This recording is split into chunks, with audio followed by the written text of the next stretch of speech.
तर विधानसभा निवडणुकीच्या तोंडावरती आता महायुती आणि महाविकास आघाडीमध्ये जागा वाटपाचा फॉर्म्युला अंतिम टप्प्यात येतोय। पण कोल्हापूरच्या 10 जागांवरती मात्र ना महायुतीचं एकमत होतंय ना महाविकास आघाडीचं। ठाकरेंच्या शिवसेनेमध्ये तर अंतर्गत कुरघोडीचं राजकारण सुरू झाल्याची चर्चाही रंगते। महाराष्ट्राच्या राजकारणातला महत्त्वाचा जिल्हा अर्थात कोल्हापुरातल्या 10 विधानसभा मतदारसंघांवरनं सध्या महायुतीत जोरदार रस्सीखेच दिसते। कोल्हापुरातल्या काही जागा अशा आहेत जिथे प्रत्येक पक्षानं दावा ठोकलाय।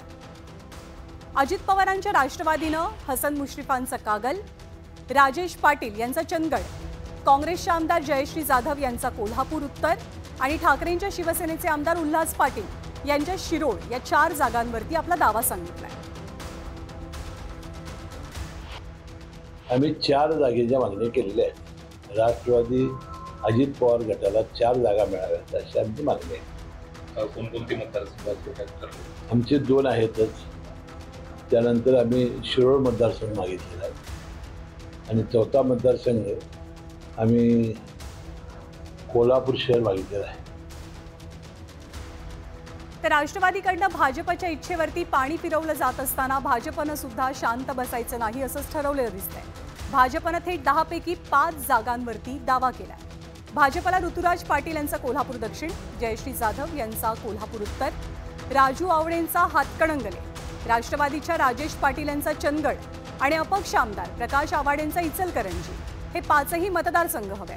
यामध्ये चंदगड आणि उत्तर कोल्हापूरवरनं राष्ट्रवादी आणि भाजपत जुंपल्याचं चित्र आहे। कोल्हापूर जिल्ह्यामध्ये ज्या 10 जागा आहेत त्यामध्ये अधिक जागा आम्हाला मिळाल्या पाहिजे, कारण राज्यामध्ये भाजप हा मोठा भाव आहे।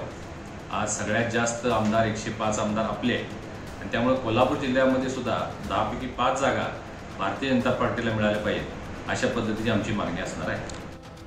तर जागांच्या चढाओढीमध्ये शिवसेनेनं सर्वाधिक 6 मतदारसंघांवरती आपला दावा सांगितलाय, ज्यामध्ये शिवसेनेचे आमदार प्रकाश आंबेडकरांचा राधानगरी, दिवंगत आमदार PN पाटील यांचा करवीर, जयश्री जाधव यांचा कोल्हापूर उत्तर, राजू आवडेंचा हातकणंगले आणि ठाकरेंच्या शिवसेनेच्या उल्हास पाटलांचा शिरोळ आणि मित्रपक्ष असलेल्या जनसुराज्य म्हणजे विनय कोरेंच्या शाहूवाडी मतदारसंघाचाही समावेश आहे। आता या ठिकाणी 6 जागा या शिवसेनेला निश्चितपणे मिळतील। 2 ठिकाणी भाजप लढते त्याचा निर्णय सन्माननीय मुख्यमंत्री घेतील, 2 ठिकाणी राष्ट्रवादी लढते त्याचा निर्णय मुख्यमंत्री घेतील। खरं म्हणजे 10च्या 10 ठिकाणी आम्ही स्ट्रॉंग आहोत। आज शहर उत्तर आणि दक्षिणमध्ये जर आपण पाहिलं तर दक्षिणमध्ये देखील मताधिक्य लोकसभेला आमच्या उमेदवाराच्या विरोधात फारसं झालं नाही। त्याचं कारण आम्ही आहोत, शिवसैनिक त्या ठिकाणी राबलेले आहेत। तर विधानसभेआधी जागांवरनं होणारी धुसफूस फक्त महायुतीमध्येच दिसत नाहीये, तर ठाकरेंच्या शिवसेनेत सुद्धा पाहायला मिळते। ठाकरेंच्या सेनेचे शहर प्रमुख रविकिरण इंगवले आणि उपनेते संजय पवार यांच्यातला संघर्ष अंतर्गत वाद हा चव्हाट्यावरती आलाय। संजय पवार यांनी विधानसभा निवडणुकीच्या पार्श्वभूमीवर बोलावलेल्या मेळाव्यात रविकिरण इंगवलेंना डावललं आणि ते नाराज झाले। त्यांनी आता थेट कोल्हापूर उत्तरची जागा सोडणार नाही असा इशारा दिलाय। देवाच्या कृपेनं उद्धव साहेबांच्या आशीर्वादानं जर तिकीट मिळालं तर अतिउत्तम। कमीत कमी 40-50 हजारचा फरक पाडून आम्ही निवडून येऊन दाखवू। पण जर यदा कदाचित नाही दिलं तरी उद्धव साहेब सांगतील त्याच बाजूने आम्ही असंख्य शिवसैनिक लढू। तर कोल्हापूर उत्तर मतदारसंघामध्ये काँग्रेसचे आमदार आहेत। आघाडीमध्ये आता शिवसेना सुद्धा या मतदारसंघावरती आपला दावा सांगते। या जागेवरती सामोपचारानं तोडगा काढण्याची भूमिका काँग्रेसने घेतली आहे। कोल्हापूर जिल्ह्यामधल्या 10 जागांचा कुठलाही वाद होणार नाही।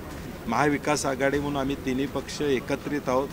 जागा शिवसेनेला काही जागा पाहिजेत, राष्ट्रवादीला पाहिजेत, काँग्रेस म्हणून आम्हाला काही जागा पाहिजेत। त्यामुळं त्याची काय अडचण येणार नाही। शेवटी प्रत्येक पक्ष मागणी करेल, परंतु समोपचारानं हा विषय कोल्हापुरात तरी तुम्हाला राज्यात अनेक ठिकाणी दिसेल एकोपा, तसाच कोल्हापुरात सुद्धा तुम्हाला दिसेल।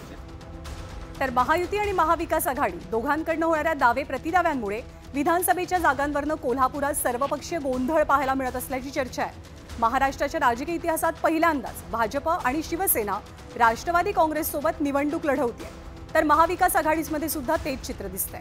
त्यामुळे जागा वाटपाचं गणित सोडवणं सर्वांसाठीच अवघड काम बनलंय। जागांसाठी महायुती आणि आघाडी दोनही बाजूंकडनं सुरू असलेली रस्सीखेच पाहता कोण आपल्या पसंतीच्या किती जागा पदरात पाडून घेण्यात यशस्वी ठरतोय हे पाहावं लागेल।